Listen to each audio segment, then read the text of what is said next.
So I'm going to record this on my computer and I'm going to share the screen. Does this script work for everybody? Yeah. Yeah. Okay. I mean the actual layout and stuff in particular. Yep. All right. Off we go. Let's try again. So we don't need to do the heading.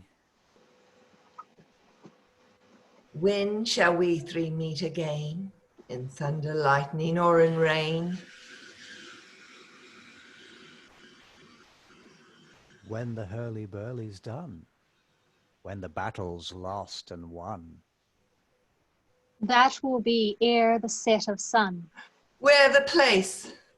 Upon the heath. There to meet with Macbeth. I come, grey Malkin. Paddock calls. Anon. Fair Fair is foul, and foul foul is is fair. fair. Hover Hover through through fog fog and and filthy filthy air. air. Okay. Scene. I love that scene. It's a good scene, isn't it? All right. I'll be Duncan. So we just take turns, right? I mean, we don't even have to stick to the same character, really. Just keep it flowing, I think, is more important than anything. Okay. What bloody man is that? He can report, as seemeth by his plight, of the revolt, the newest state. This is the sergeant, who is like a good and hardy soldier fought, 'gainst my captivity. Hail, brave friend! Say to the king the knowledge of the broil, as thou didst leave it. Doubtful it stood, as two spent swimmers that do cling together, and choke their art, the merciless MacDonald.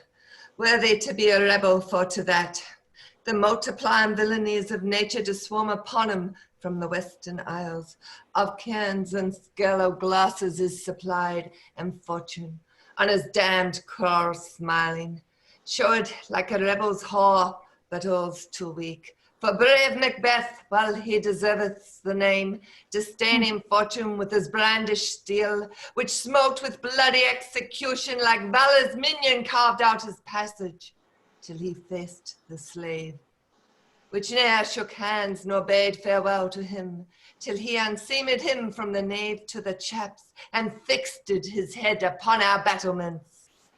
Oh, valiant cousin, worthy gentleman. As whence the sun gins his reflection, shipwrecking storms and dire thunder breaks, so from that spring whence comfort seemed to come, discomfort swells. Mark, King of Scotland, mark. No sooner justice had with valor armed, compelled these skipping kerns to trust their heels, but the Norwegian lord, surveying vantage, with furbish arms and new supplies of men, began a fresh assault. Dismayed not this our captains, Macbeth and Banquo? Yes, as sparrows, eagles, or the hare, the lion. If I say sooth, I must report they were as cannons overcharged with double cracks, so they doubly redoubled strokes upon the foe. Except they meant to bathe in reeking wounds or memorize another Golgotha, I cannot tell. But I am faint, my gashes cry for help. So well thy words become thee as thy wounds. They smack of honour both. Go get him, surgeons. Who comes here? The worthy Thane of Ross. What a hassle looks through his eyes, so should he look that seems to speak things strange. God save the king. Whence comest thou, worthy Thane? From Fife, great king, where the Norwegian banners flout the sky and fan our people cold. Norway himself, with terrible numbers, assisted by that most disloyal traitor, the Thane of Cawdor, began a dismal conflict, till that Bellona's bridegroom, lapped in proof, confronted him with self-comparisons. Point against point, rebellious, armed against arm, curbing his lavish spirit, and to conclude, the victory fell on us. Great happiness. That now Sweden, the Norway's king, crave composition, nor would we deign him burial of his men, till he dispersed as St. Colm's Inch $10,000 to our general use. No more that Thane of Cawdor shall deceive our bosom interest. Go, pronounce his present death, and with his former title greet Macbeth. I'll see it done. What he hath lost, noble Macbeth hath won. Where's the next scene? That's up there. There it is.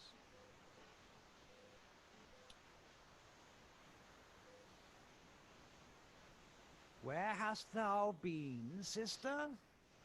Killing swine. Sister, where thou? A sailor's wife had chestnuts in her lap, and munched and munched and munched. Give me, quoth I. Right thee, which the rump-fed Ronion cries, her husband to Aleppo's gone, master of the tiger, but in the sieve I'll thither sail, and like a rat without a tail, I'll do. I'll give thee a wind. Thou art kind. And I another. I myself have all the other. Whoa, that screen's moving. And the very ports they blow, and the quarters that they know. I, the shipman's card. I will drain him dry as hay. Sleep shall neither night nor day hang upon his penthouse lid. He shall live a man forbid. Weary seem nights 9 times 9. He shall dwindle, peak and pine. Though his back cannot be lost, yet it shall be tempest tossed. Look what I have. Show me, show me. Here I have a pilot's thumb, racked as homeward he did come, drum within. A drum, Macbeth doth come. The weird weird sisters, sisters, hand in hand, posters of the sea and land, thus do go about, thrice to thine, and thrice to mine, and thrice again to make up 9. 9. Peace, Peace, the charms wound up. Enter Macbeth and Banquo. So foul and fair a day I have not seen. How far is it called to fours? What are these, so withered and wild in their attire? That look not like the inhabitants of the earth, and yet are not. Live you, or are you aught? That man may question. You seem to understand me. By each at once her choppy finger laying upon her skinny lips, you should be a woman, and yet your beards forbid me to interpret that you are so. Speak, if you can, what are you? All hail, Macbeth, hail to thee, Thane of Glamis. All hail, Macbeth, hail to thee, Thane of Cawdor. All hail, Macbeth, thou shalt be king hereafter. Good sir, why do you start and seem to fear things that do sound so fair? I, the name of truth, yea, fantastical, all that indeed which outwardly ye show. My noble partner you greet with present grace and great prediction of noble having and of royal hope, that he seems rapt withal. To me you speak not. If you can look into the seeds of time and say which grain will grow and which will not, speak then to me, who neither beg nor fear your favors nor your hate. Hail, Hail, Hail! lesser than Macbeth, and greater. not so happy, yet much happier. Thou shalt get kings, though thou be none. So all hail, Macbeth and Banquo. Banquo and Macbeth, all hail. Stay, you imperfect speakers, tell me more. By Sinel's death, I know I am Thane of Glamis. But how of Cawdor? The Thane of Cawdor lives, a prosperous gentleman, and to be king stands not within the prospect of belief, no more than to be Cawdor. Say, from whence? You owe the strange intelligence, or why upon this blasted heath you stop our way with such prophetic greeting. Speak, I charge you. The earth hath bubbles as the water has, and these are of them. Whither are they vanished? Into the air, and what seemed corporal melted, as breath into the wind. Would they had stayed. Were such things here as we do speak about, or have we eaten on the insane root that takes the reason prisoner? Your children shall be kings. Were such things here as we do speak about? Oh, I'm sorry, I lost the Where are we? Sorry, I have to You shall be king. And Thane of Cawdor too, went it not so? to the self-same tune and words. Who's here?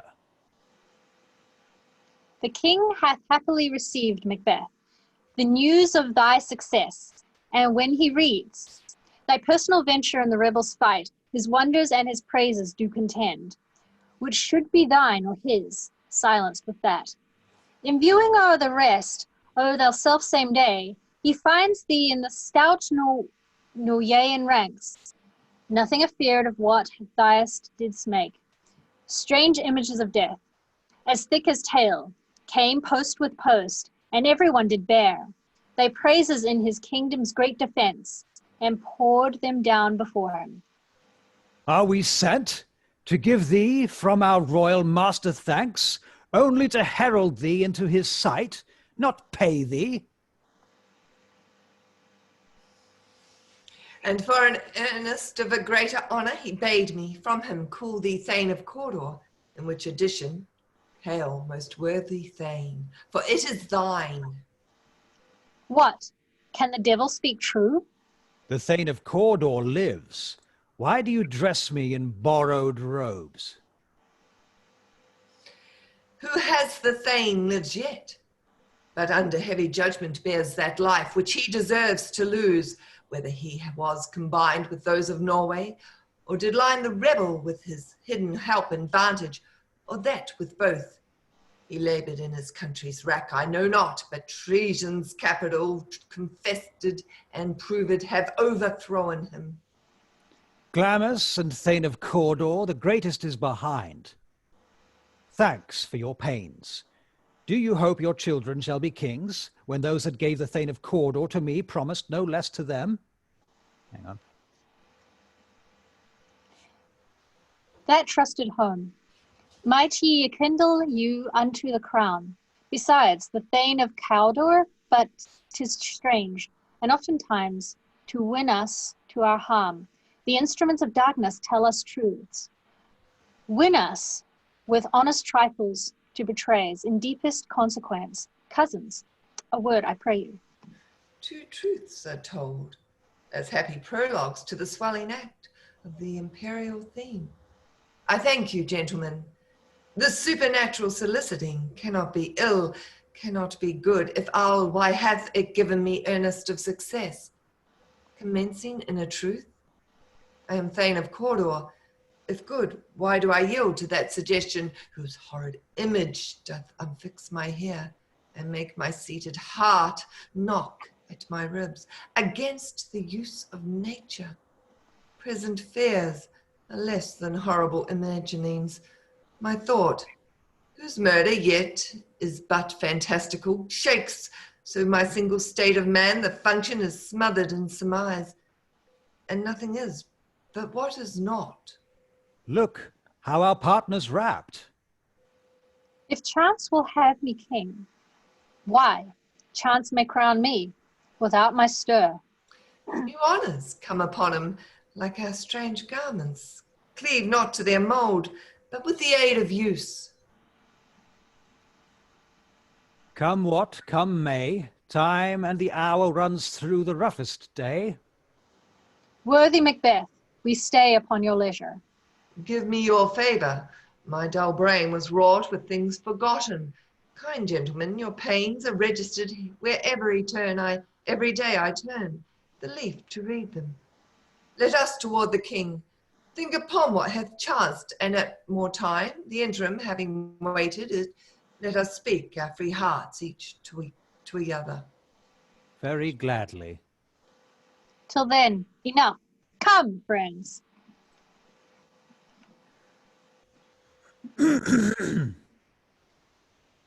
Is execution done on Cawdor? Are not those in commission yet returned? My liege, they are not yet back. But I have spoke with one that saw him die, who did report that very frankly he confessed his treasons, implored your highness pardon, and set forth a deep repentance. Nothing in his life became him like the leaving it, he died. As one had been studied in his death, to throw away the dearest thing he owned, as 'twere a careless trifle. There's no art to find the mind's construction in the face. He was a gentleman on whom I built an absolute trust. O worthiest cousin, the sin of my ingratitude even now was heavy on me. Thou art so far below that swiftest wing of recompense is slow to overtake thee. Would thou hadst that less deserved, that the proportion both of thanks and payment might have been mine. Only I have left to say, more is thy due than more than all can pay. The service and the loyalty I owe in doing it pays itself. Your highness's part is to receive our duties, and our duties are to your throne and state children and servants, which do what they should by doing everything safe towards your love and honor. Welcome hither. I have begun to plant thee, and will labor to make thee full of growing, noble Banquo. That hast no less deserved, nor must be known, no less to have done so. Let me enfold thee, and hold thee to my heart. There, if I grow, the harvest is your own. My plenteous joys, wanton in fullness, seek to hide themselves in drops of sorrow. Sons, kinsmen, thanes, and you whose places are the nearest, know we will establish our estate upon our eldest Malcolm, whom we name hereafter the Prince of Cumberland, which honor must not unaccompanied invest him only, but signs of nobleness like stars shall shine on all deservers, from hence to Inverness, and bind us further to you. Oh, does that mean, sorry. The rest is labor, which is not used for you. I'll be myself, the harbinger, and make joyful the hearing of my wife with your approach, so humbly take my leave. My worthy Cawdor. The Prince of Cumberland, that is a step on which I must fall down, or else o'erleap, for in my way it lies. Stars, hide your fires. Let not light see my black and deep desires. The eye wink at the hand, yet let that be which the eye fears when it is done to see.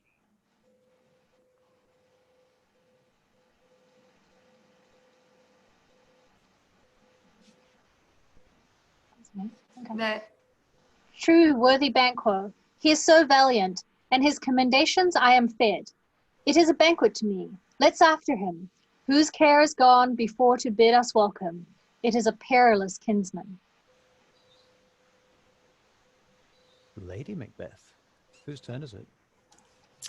they met me in the day of success, and I have learned by the perfectus report they have more in than their mortal knowledge. When I burned in desire to question them further, they made themselves air, into which they vanished.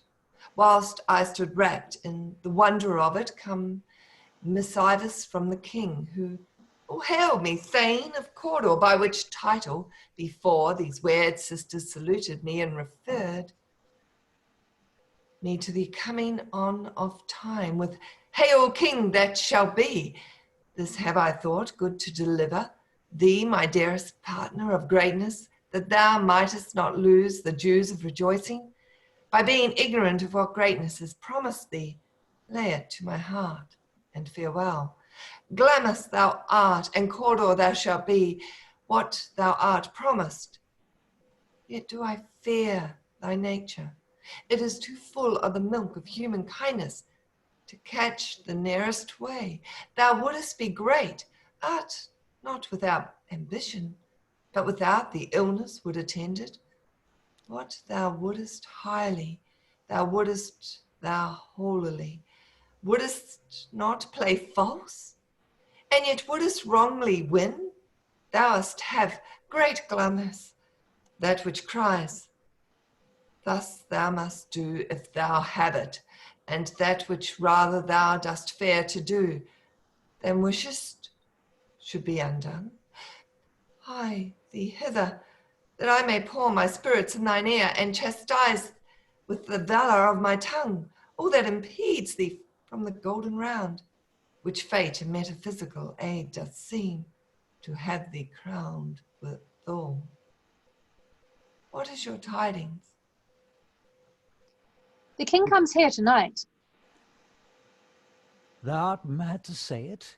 Is not thy master with him? Who, were it so, would have informed for preparation?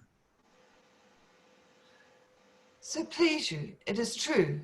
Our Thane is coming. One of my fellows had the speed of him, who, almost dead for breath, had scarcely more than would make up his message. Give him tending, he brings great news. The raven himself is hoarse, that croaks the fatal entrance of Duncan. Under my battlements, come you spirits, that tend on mortal thoughts, unsex me here, and fill me from the crown to the toe topful. Of direst cruelty, make thick my blood, stock up the access and passage to remorse, that no compunctious visitings of nature shake my foul purpose, nor keep peace between. The effect and it, come to my woman's breasts, and take my milk for gall, you murdering ministers, wherever in your sightless substances you wait on nature's mischief. Come, thick night, and pile thee in the dunnest smoke of hell, that my keen knife see not the wound it makes, nor heaven peep through the blanket of the dark, to cry, hold, hold! Great Glamis, worthy Cawdor, greater than both, by all hail thereafter. Thy letters have transported me beyond this ignorant presence, and I feel now, the future is in the instant.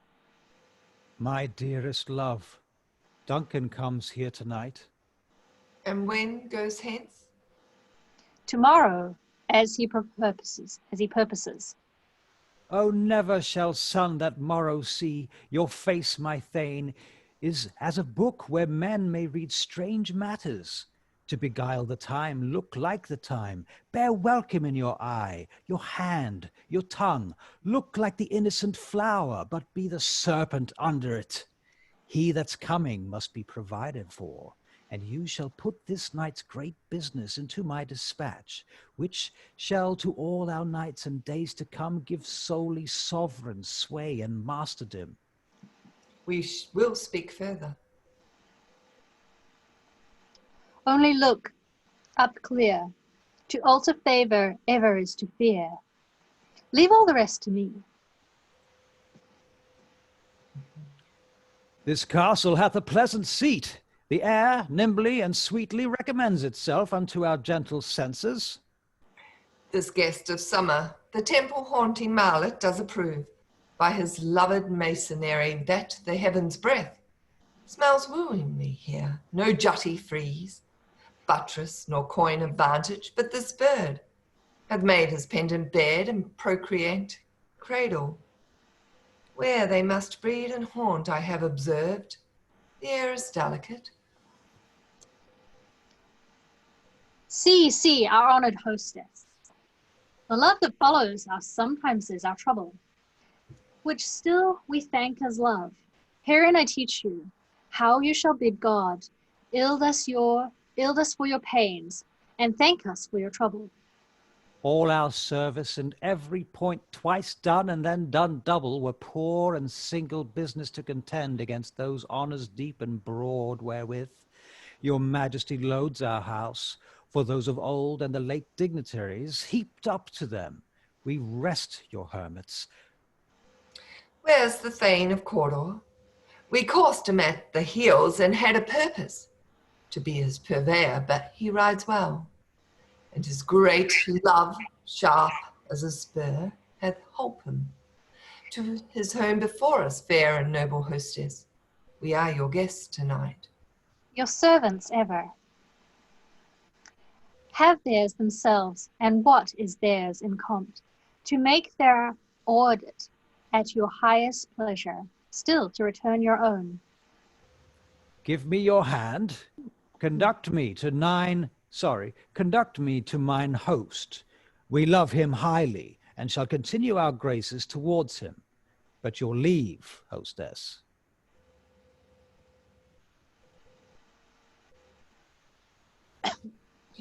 If it were done, and when 'tis done, and then 'twere well.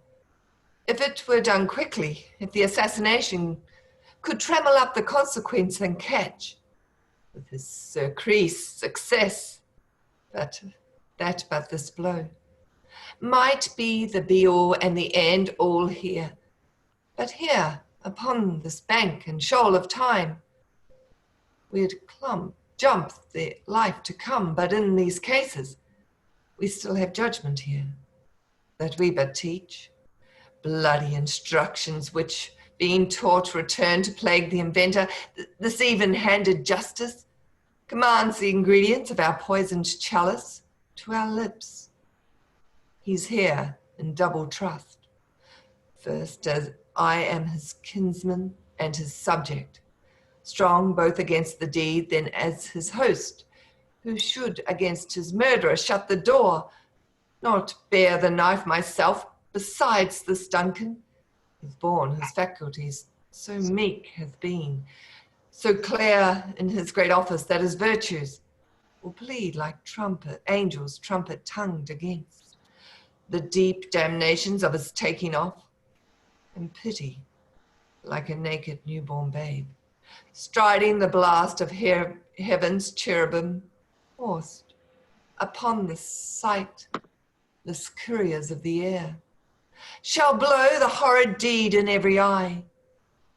Their tears shall drown the wind.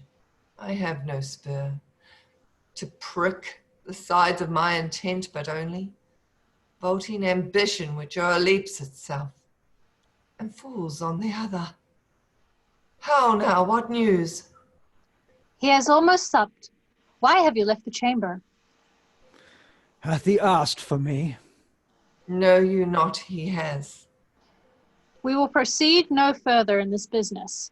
He hath honored me of late, and I have bought golden opinions from all sorts of people, which would be worn now in their newest gloss, not cast aside so soon. Was the hope drunk?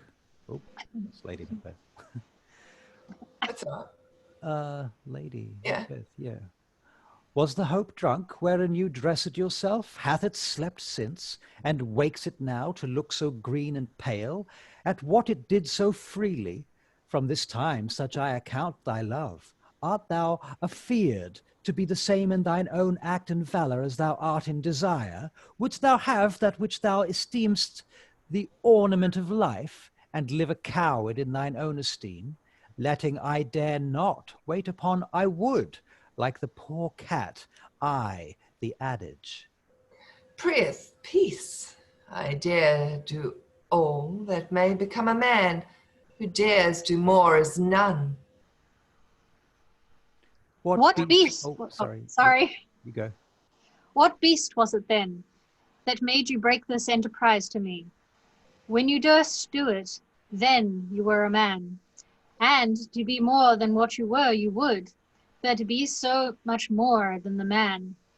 No, nor time nor place did then adhere, and yet you would make both. They have made themselves, and that their they have made themselves, and that their thickness now does unmake you. I have given suck, and know how tender 'tis to love the babe that milks me. I would, while it was smiling in my face, have plucked my nipple from its boneless gums and dashed the brains out, had I so sworn as you have done to this. If we should fail, We fail, but screw your courage to the sticking place, and we'll not fail when Duncan is asleep. Whereto the rather shall his day's hard journey? Certainly invite him, his 2 chamberlains. Will I with wine and wassail so convince that memory, the warder of the brain, shall be a fume and the receipt of reason, a limbeck only when in swinish sleep their drenched natures lie as in a death. What cannot you and I perform upon the unguarded Duncan? What not put upon his spongy officers, who shall bear the guilt of our great quell? Bring forth men children only, for thy undaunted mettle shall compose nothing but males. Will it not be received when we have marked with blood those sleepy 2 of his own chamber and their very daggers, that they have done it? Who dares receive it other? As we shall make our griefs and clamour roar upon his death? I am settled and bent up, each corporal agent to this terrible feat. Away and mock the time with fairest show. False face must hide what the false heart doth know. Right, that's the end of Act 1, and it's about an hour in. So do you want to stop there, or do you want to keep going? It's up to you guys. Refresh my memory, is it a 2-act play? Oh no, it's a 5-act 4, play. 5. 5-act, yeah. It's all right. Pretty sure it's 5 acts. I'll just double check the bottom. I think it is one of the axes. Oh, no, it doesn't I say think Act that. 2 has 4 scenes. Is that right? I was just looking it up. I am not sure. I know that most of Shakespeare's plays have 5 acts. Yeah, there's 5, yeah. Yeah. No, I said Act 2, I think, only has 4 scenes. Right. Well, do you want to do those then? It's up to you, because didn't you say you had an hour? Yeah, I had an hour from the time I told you, so Oh, I've okay. got probably another, I'd say another 20 minutes. Okay. Oh, we might as well keep going then. Okay. So this is Act 2, Scene 1. Inverness, court within the castle. Enter Banquo and Fleance, bearing a torch before them. How goes the night, boy? The moon is down. I have not heard the clock. And she goes down at 12. I take it is later, sir. Hold, take my sword. There's husbandry in heaven. Their candles are all out. Take thee, that too. A heavy summons lies like lead upon me. And yet I would not sleep. Merciful powers, restrain in me the cursed thoughts that nature gives way to in repose. Give me thy sword. Who's there? A friend. What, sir? Not he at rest? The king's abed. He hath been in unusual pleasure, and sent forth great largesse to your officers. This diamond he greets your wife withal, by the name of most kind hostess, and shut up in measureless content.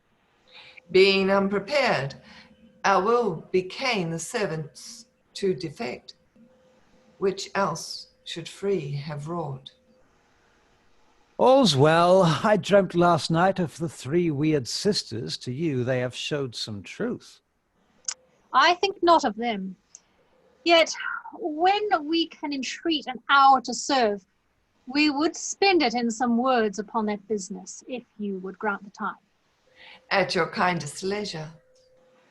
If you shall cleave to my consent, when 'tis it shall make honour for you. So I lose none, in seeking to augment it, but still keep my bosom franchised and allegiance clear. I shall be counselled. Good repose the while. Thanks, sir, the like to you. Go bid thy mistress, when my drink is ready, she strike upon the bell, get thee to bed. Is this a dagger which I see before me, the handle toward my hand? Come, let me clutch thee. I have thee not, and yet I see thee still. Art thou not fatal vision, sensible, to feeling as to sight, or art thou but a dagger of the mind, a false creation, proceeding from the heat-oppressed brain? I see thee yet, in form as palpable as this which now I draw. Thou marshallest me the way that I was going, and such an instrument I was to use. Mine eyes are made the fools o'er the other senses, or else worth all the rest. I see thee still, and on thy blade and dungeon gouts of blood, which was not so before. There is no such thing. It is the bloody business which informs thus to mine eyes.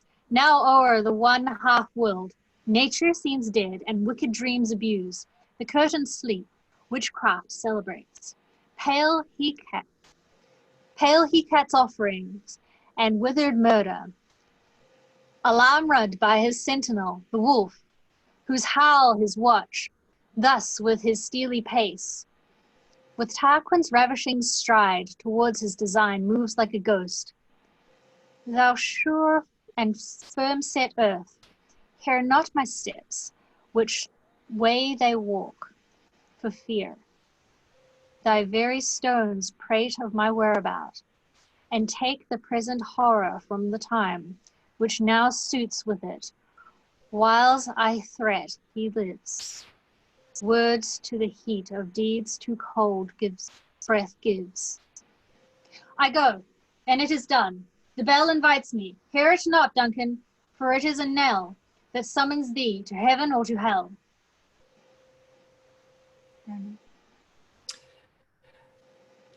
That which hath made them drunk hath made me bold. What hath quenched them hath given me fire. Hark, peace! It was the owl that shrieked the fatal bellman, which gives the sternest good night he is about it. The doors are open, and the surfeited grooms do mock their charge with snores. I have drugged their possets. That death and nature do contend about them, whether they live or die. What? Ho! Oh, who's there? What? Ho! Alack, I am afraid they have awakened, and 'tis not done, the attempt and not the deed. Confound us! Hark, I laid their daggers ready. He could not miss them. Had he not resembled my father as he slept, I'd have done it. My husband! I have done the deed. Didst thou not hear a noise?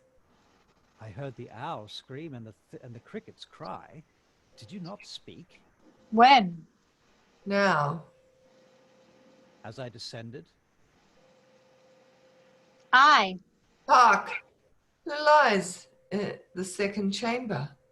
Donald Bain. This is a sorry night. A foolish thought to say a sorry night. There's one did laugh in sleep and one cried murder, but they did wake each other. I stood and heard them, but they did say their prayers and addressed them again to sleep. There are two lodged together. One cried, God bless us, and amen the other, as they had seen me with these hangman's hands.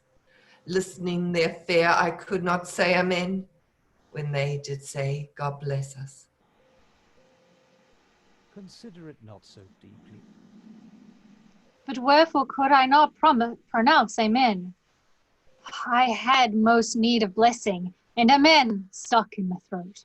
These deeds must not be thought after these ways, so it will make us mad. Methought I heard a voice cry, sleep no more.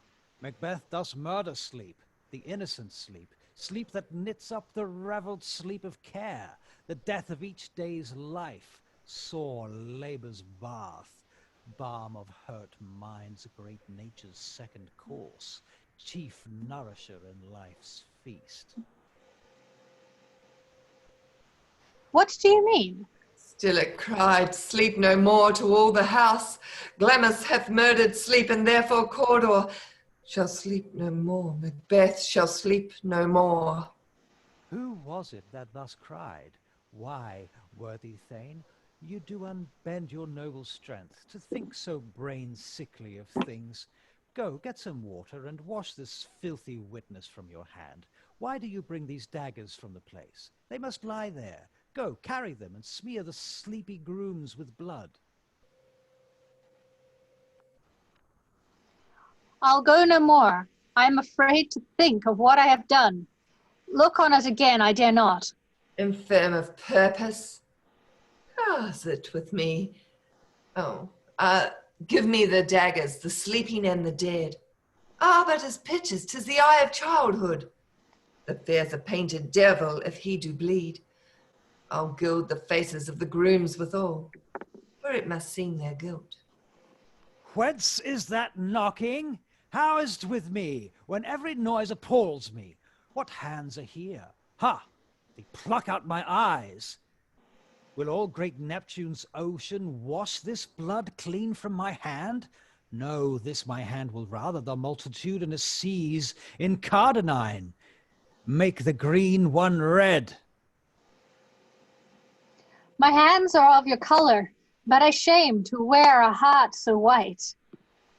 I hear a knocking. At the south entry, retire we to our chamber. A little water clears us of this deed. How easy it is then, your constancy hath left you unattended. Hark, more knocking.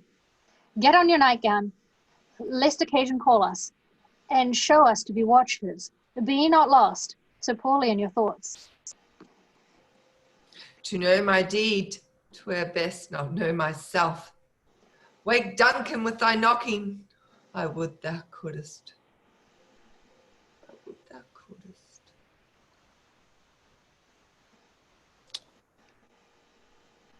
Here's a knocking indeed. If a man were porter of Hellgate, he should have old turning the key. Knock, knock, knock, who's there? I'll the name of Beelzebub. Here's a farmer that hanged himself on the expectation of plenty. Come in time, have napkins now about you. Here, you'll swear for it. Knocking, knock, knock, knock, who's there? In the other devil's name, faith, here's an equivocator that could swear in both the scales against either scale who committed treason enough for God's sake, yet could not equivocate to heaven. Oh, come in, equivocator. Knock, knock, knock, who's there? Faith, here's an English tailor come hither for stealing out of a French hose. Come in, tailor, here, you may roast your goose. Knock, knock, never at quiet. What are you? But this place is too cold for hell. I'll devil porter it no further. I had thought to have let in some of all professions that go the primrose way to the everlasting bonfire. Anon, anon, I pray you, remember the porter. Opens the gate. Was it so late, friend, ere you went to bed, that you do lie so late? Faith, sir, we were carousing till the second cock and drink. Sir, it is a great provoker of three things. What three things does drink especially provoke? Marry, sir, nose painting, sleep, and urine.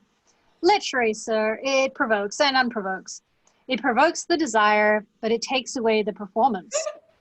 Therefore, much drink may be said to be an equivocator with lechery.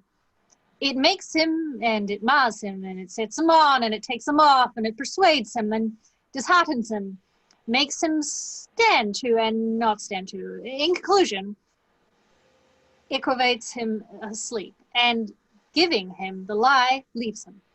I believe drink gave thee the lie last night. That it did, sir. The very throat on me. But I requited him for his lie, and I think, being too strong for him, though he took up my leg sometime, yet I made a shift to cast him. Is thy master stirring? Our knocking has awakened him. Here he comes. Good morrow, noble sir. Good morrow, both. Is the king stirring, worthy Thane? Not yet. He did command me to call timely on him. I have almost slipped the hour. I'll bring you to him. I know this is a joyful trouble to you, but yet 'tis one. The labor we delight in physics pain. This is the door. I'll make so bold to call, for 'tis my limited service. Goes the king hence today? He does. He did appoint so. The night has been unruly where we lay. Our chimneys were blown down, and, as they say, lamentings heard in the air, strange screams of death, and prophesying with ancients terrible, of dire combustion and confused events, new hatched to the woeful time. The obscure bird clamored the livelong night. Some say the earth was feverish and did shake. 'Twas a rough night. My young remembrance cannot parallel a fellow to it. Oh, horror! Horror! Tongue nor heart cannot conceive nor name thee. What's the matter? Confusion now hath made his masterpiece. Most sacrilegious murder hath broke ope the Lord's anointed temple and stole thence the life of the building. What is it you say? The life? Mean you his majesty? Approach the chamber and destroy your sight with a new Gorgon. Do not bid me speak. See, and then speak yourselves. Awake! Awake! Ring the alarm bell! Murder and treason! Banquo and Donald Bain! Malcolm, awake! Shake off this downy sleep, death's counterfeit, and look on death itself. Up, up, and see the great doom's image. Malcolm, Banquo, as from your graves rise up and walk like sprites to countenance this horror. Ring the bell! What's the business that such a hideous trumpet calls parley? The sleepers of the house. Speak, speak. O gentle lady, 'tis not for you to hear what I can speak. The repetition in a woman's ear would murder as it fell. O Banquo, Banquo, our royal master's murdered. Woe, alas! What, in our house? Too cruel anywhere. Dare doth, I prithee, contradict thyself, and say it is not so. Had I but died an hour before this chance, I had lived a blessed time, for from this instant, there's nothing serious in mortality. All is but toys, renown, and grace is dead. The wine of life is drawn, and the mere lees is left this fault to brag of. What is amiss? You are, and do not know it. The spring, the head, the fountain of your blood is stopped. The very source of it is stopped. Your royal father's murdered. By whom?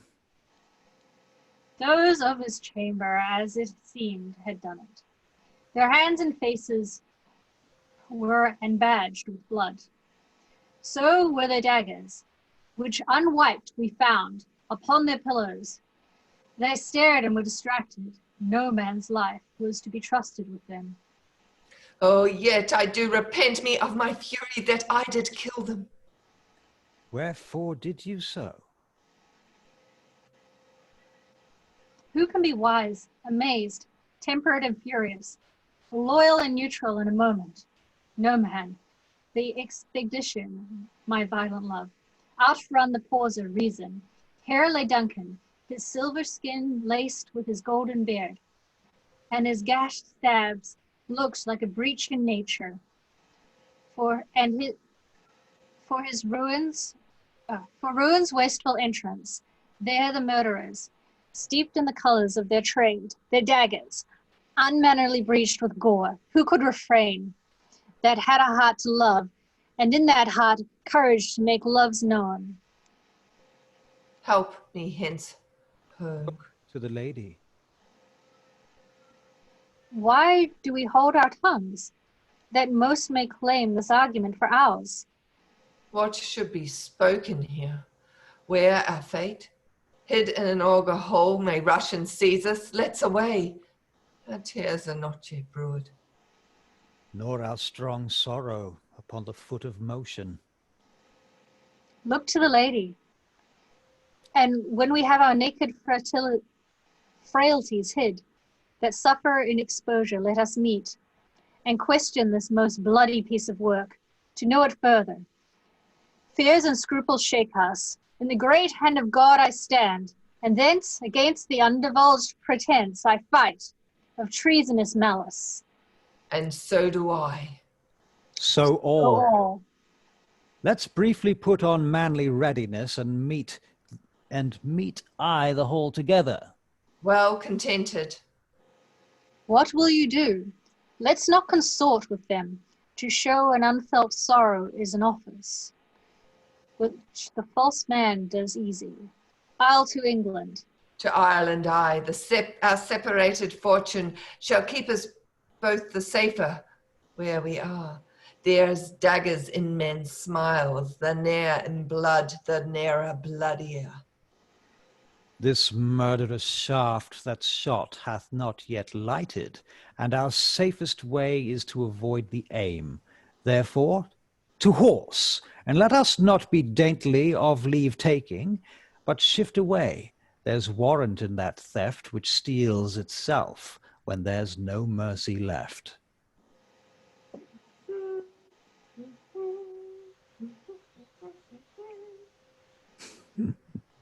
Threescore and 10 I remember well, within the volume of which time I have seen hours dreadful and things strange, but this night hath trifled former knowings. Ah, good father, thou seest the heavens as troubled with man's act, threatens his bloody stage by the clock 'tis day, and yet dark night strangles the travelling lamp.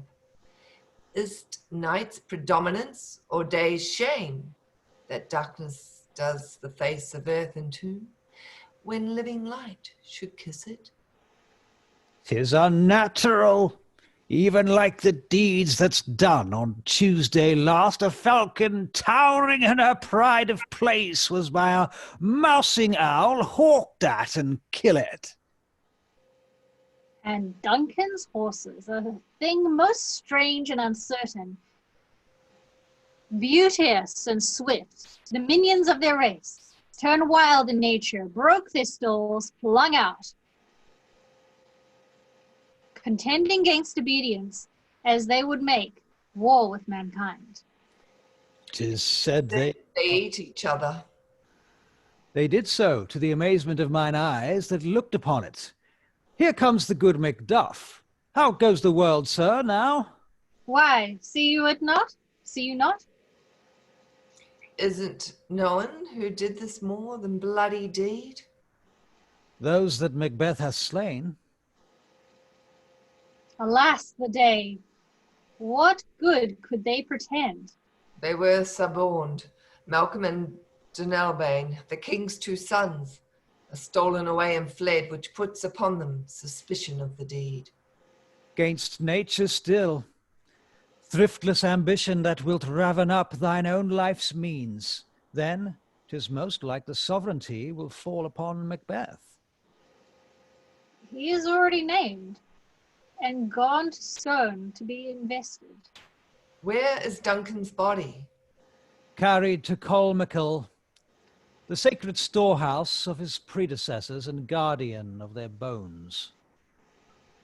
Will you to Scone? No, cousin, I'll to Fife. Well, I will thither.